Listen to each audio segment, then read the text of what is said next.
La Bible en un an, le 25 décembre, le second livre des Chroniques, chapitre 24, verset 1 au chapitre 25, verset 28, le livre des Psaumes, chapitre 144, verset 1 à 15, le livre des Proverbes, chapitre 30, versets 32 et 33, l'Apocalypse, chapitre 16, versets 1 à 21. De Chroniques, chapitre 24. Joas avait 7 ans lorsqu'il devint roi, et il régna 40 ans à Jérusalem. Sa mère s'appelait Tsibja, de Beer-Shéba. Joas fit ce qui est droit aux yeux de l'Éternel pendant toute la vie du sacrificateur Jéhojada. Jéhojada prit pour Joas 2 femmes, et Joas engendra des fils et des filles.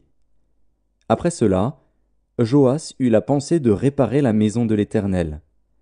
Il assembla les sacrificateurs et les Lévites, et leur dit : « Allez par les villes de Juda, et vous recueillerez dans tout Israël de l'argent, chaque année, pour réparer la maison de votre Dieu. Et mettez à cette affaire de l'empressement. » Mais les Lévites ne se hâtèrent point. Le roi appela Jéhojada, le souverain sacrificateur, et lui dit : « Pourquoi n'as-tu pas veillé à ce que les Lévites apportassent de Juda et de Jérusalem l'impôt ordonné par Moïse, serviteur de l'Éternel, et mis sur l'assemblée d'Israël pour la tente du témoignage ? Car l'impie Athali et ses fils ont ravagé la maison de Dieu et fait servir pour les Baals toutes les choses consacrées à la maison de l'Éternel. » Alors le roi ordonna qu'on fît un coffre, et qu'on le plaça à la porte de la maison de l'Éternel, en dehors. Et l'on publia dans Juda et dans Jérusalem qu'on apporta à l'Éternel l'impôt mis par Moïse, serviteur de l'Éternel, sur Israël dans le désert. Tous les chefs et tout le peuple s'en réjouirent, et l'on apporta et jeta dans le coffre tout ce qu'on avait à payer.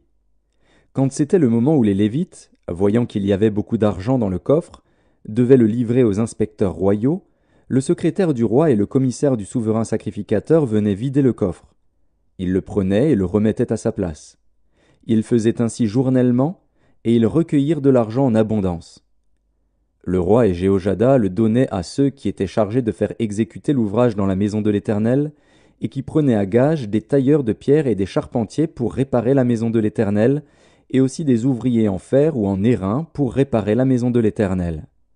Ceux qui étaient chargés de l'ouvrage travaillèrent, et les réparations s'exécutèrent par leurs soins. Ils remirent en état la maison de Dieu et la consolidèrent. Lorsqu'ils eurent achevé, ils apportèrent devant le roi et devant Jéhojada le reste de l'argent. Et l'on en fit des ustensiles pour la maison de l'Éternel, des ustensiles pour le service et pour les holocaustes, des coupes, et d'autres ustensiles d'or et d'argent. Et, pendant toute la vie de Jéhojada, on offrit continuellement des holocaustes dans la maison de l'Éternel. Jéhojada mourut, âgé et rassasié de jours. Il avait à sa mort 130 ans. On l'enterra dans la ville de David avec les rois, parce qu'il avait fait du bien en Israël, et à l'égard de Dieu et à l'égard de sa maison. Après la mort de Jéhojada, les chefs de Juda vinrent se prosterner devant le roi. Alors le roi les écouta. Et ils abandonnèrent la maison de l'Éternel, le Dieu de leur père, et ils servirent les Astartés et les idoles. La colère de l'Éternel fut sur Juda et sur Jérusalem, parce qu'ils s'étaient ainsi rendus coupables. L'Éternel envoya parmi eux des prophètes pour les ramener à lui, mais ils n'écoutèrent point les avertissements qu'ils en reçurent. Zacharie, fils du sacrificateur Jéhojada, fut revêtu de l'Esprit de Dieu. Il se présenta devant le peuple et lui dit : « Ainsi parle Dieu. Pourquoi transgressez-vous les commandements de l'Éternel ? Vous ne prospérerez point, car vous avez abandonné l'Éternel, et il vous abandonnera. » Et ils conspirèrent contre lui et le lapidèrent par ordre du roi, dans le parvis de la maison de l'Éternel. Le roi Joas ne se souvint pas de la bienveillance qu'avait eue pour lui Jéhojada, père de Zacharie, et il fit périr son fils.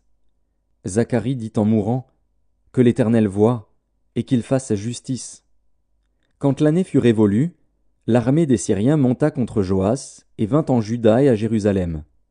Ils tuèrent parmi le peuple tous les chefs du peuple, et ils envoyèrent au roi de Damas tout leur butin. L'armée des Syriens arriva avec un petit nombre d'hommes. Et cependant l'Éternel livra entre leurs mains une armée très considérable, parce qu'ils avaient abandonné l'Éternel, le Dieu de leur père. Et les Syriens firent justice de Joas. Lorsqu'ils se furent éloignés de lui, après l'avoir laissé dans de grandes souffrances, ses serviteurs conspirèrent contre lui à cause du sang des fils du sacrificateur Jéhojada. Ils le tuèrent sur son lit, et il mourut. On l'enterra dans la ville de David, mais on ne l'enterra pas dans les sépulcres des rois. Voici ceux qui conspirèrent contre lui: Zabad, fils de Shiméath, femme ammonite, et Josabad, fils de Shimrith, femme moabite. Pour ce qui concerne ses fils, le grand nombre de prophéties dont il fut l'objet, et les réparations faites à la maison de Dieu, cela est écrit dans les mémoires sur le livre des rois. Amathia, son fils, régna à sa place. 2 Chroniques, chapitre 25. Amathia devint roi à l'âge de 25 ans, et il régna 29 ans à Jérusalem. Sa mère s'appelait Johadan, de Jérusalem. Il fit ce qui est droit aux yeux de l'Éternel, mais avec un cœur qui n'était pas entièrement dévoué. Lorsque la royauté fut affermie entre ses mains, il fit périr ses serviteurs qui avaient tué le roi son père. Mais il ne fit pas mourir leur fils, car il agit selon ce qui est écrit dans la loi, dans le livre de Moïse, où l'Éternel donne ce commandement: On ne fera point mourir les pères pour les enfants, et l'on ne fera point mourir les enfants pour les pères, mais on fera mourir chacun pour son péché. Amathia rassembla les hommes de Juda et les plaça d'après les maisons paternelles, les chefs de milliers et les chefs de centaines, pour tout Juda et Benjamin. Il en fit le dénombrement depuis l'âge de 20 ans et au-dessus, et il trouva 300 000 hommes d'élite, en état de porter les armes, maniant la lance et le bouclier. Il prit encore à sa solde dans Israël 100 000 vaillants hommes pour 100 talents d'argent. Un homme de Dieu vint auprès de lui et dit: Ô roi, qu'une armée d'Israël ne marche point avec toi, car l'Éternel n'est pas avec Israël, avec tous ses fils d'Éphraïm. Si tu vas avec eux, quand même tu ferais au combat des actes de vaillance, Dieu te fera tomber devant l'ennemi, car Dieu a le pouvoir d'aider et de faire tomber.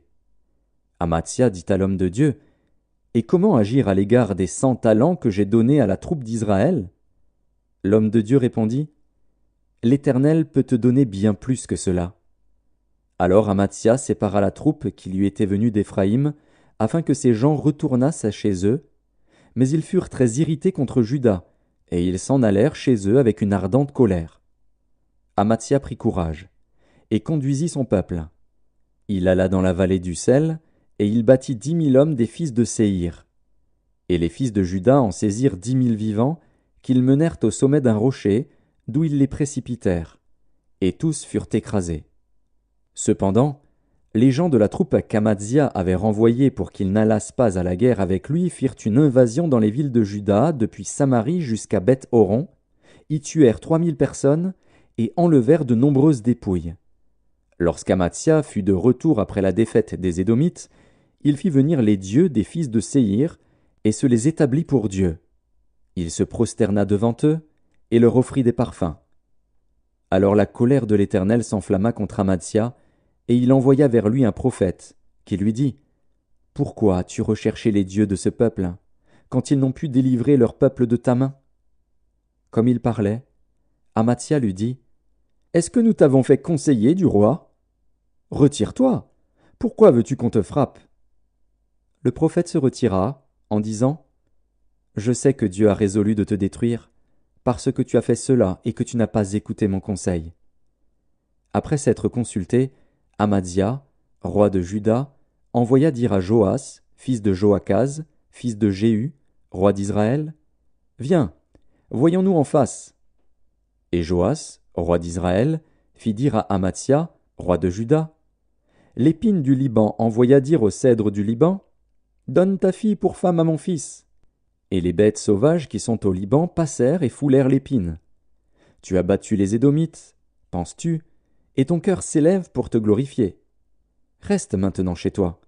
Pourquoi t'engager dans une malheureuse entreprise qui amènerait ta ruine et celle de Juda? Mais Amathia ne l'écouta pas, car Dieu avait résolu de les livrer entre les mains de l'ennemi, parce qu'ils avaient recherché les dieux d'Édom.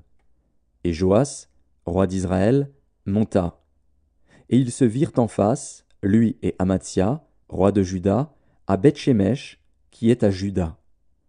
Juda fut battu par Israël, et chacun s'enfuit dans sa tente.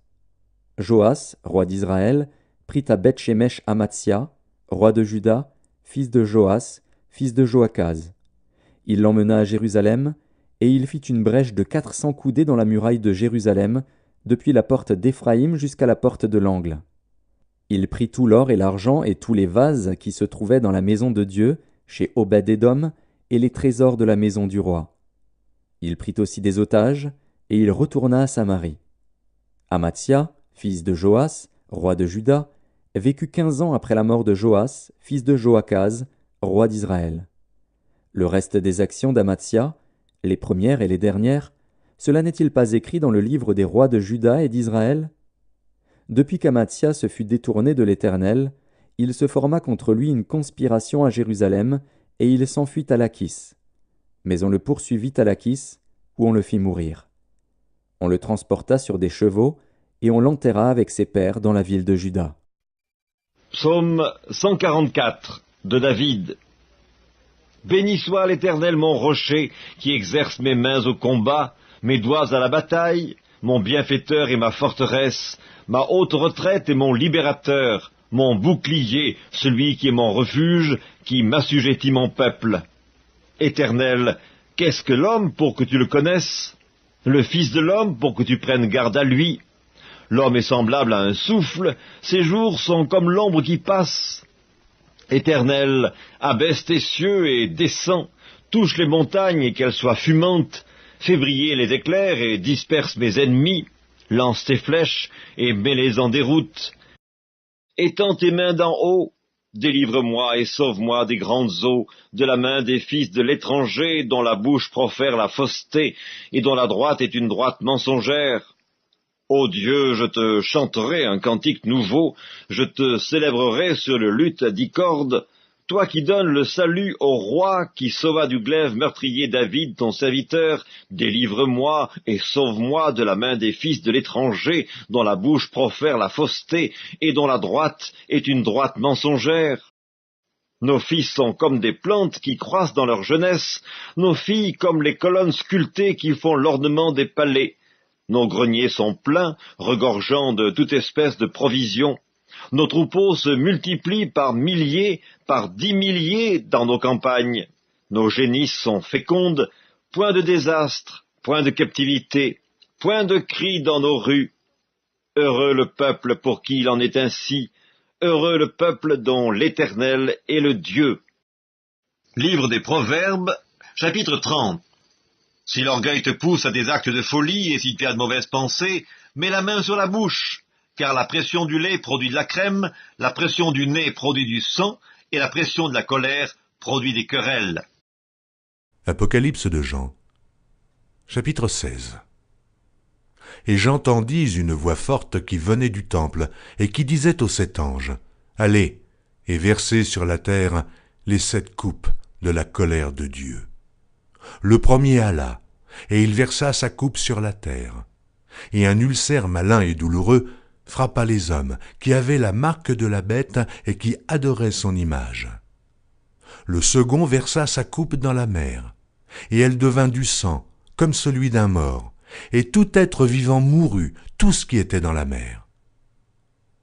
Le troisième versa sa coupe dans les fleuves et dans les sources d'eau, et ils devinrent du sang. Et j'entendis l'ange des eaux qui disait, « Tu es juste, toi qui es et qui étais, tu es saint, parce que tu as exercé ce jugement. Car ils ont versé le sang des saints et des prophètes, et tu leur as donné du sang à boire. Ils en sont dignes. » Et j'entendis l'autel qui disait, « Oui, Seigneur Dieu Tout-Puissant, tes jugements sont véritables et justes. » Le quatrième versa sa coupe sur le soleil, et il lui fut donné de brûler les hommes par le feu. Et les hommes furent brûlés par une grande chaleur. Et ils blasphémèrent le nom du Dieu qui a l'autorité sur ces fléaux. Et ils ne se repentirent pas pour lui donner gloire. Le cinquième versa sa coupe sur le trône de la bête, et son royaume fut couvert de ténèbres, et les hommes se mordaient la langue de douleur. Et ils blasphémèrent le Dieu du ciel, à cause de leurs douleurs et de leurs ulcères, et ils ne se repentirent pas de leurs œuvres. Le sixième versa sa coupe sur le grand fleuve l'Euphrate, et son eau tarit, afin que le chemin des rois venant de l'Orient fût préparé.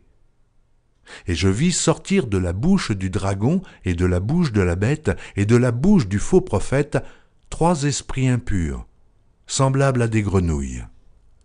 Car ce sont des esprits de démons qui font des prodiges, et qui vont vers les rois de toute la terre, afin de les rassembler pour le combat du grand jour du Dieu Tout-Puissant. Voici, je viens comme un voleur, heureux celui qui veille, et qui garde ses vêtements, afin qu'il ne marche pas nu et qu'on ne voit pas sa honte. Ils les rassemblèrent dans le lieu appelé en hébreu Armageddon. Le 7e versa sa coupe dans l'air, et il sortit du temple du trône une voix forte qui disait « C'en est fait ». Et il y eut des éclairs, des voix, des tonnerres, et un grand tremblement de terre, tel qu'il n'y avait jamais eu depuis que l'homme est sur la terre, un aussi grand tremblement. Et la grande ville fut divisée en 3 parties, et les villes des nations tombèrent, et Dieu se souvint de Babylone la grande, pour lui donner la coupe du vin de son ardente colère. Et toutes les îles s'enfuirent, et les montagnes ne furent pas retrouvées. Et une grosse grêle, dont les grêlons pesaient 1 talent, tomba du ciel sur les hommes. Et les hommes blasphémèrent Dieu à cause du fléau de la grêle, parce que ce fléau était très grand.